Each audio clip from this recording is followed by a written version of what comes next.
Hey guys, this is Dr. Hub. In case you haven't subscribed, please do subscribe for updates. Corticosteroids and its side effects. So this has a mnemonic known as corticoids.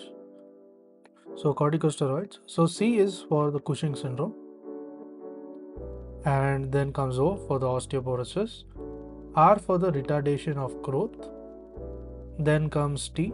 T is for the thin skin and easy bruisability. So this is nothing but thin skin and easy bruisability, and I for the infections as well as the immunosuppression.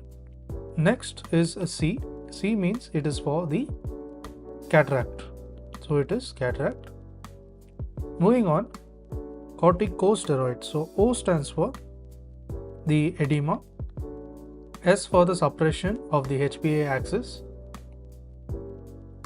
Suppression is seen, and then the T for the thinning of the and ulceration of the gastric mucosa. Then E for the emotional disturbances, R for the rise in BP, then O for other fatal abnormalities like the hypokalemia. Next is I.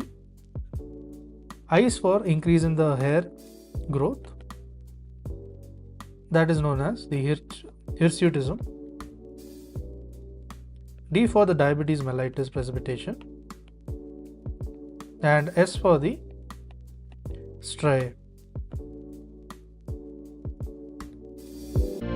To learn and grow daily like this, please do subscribe.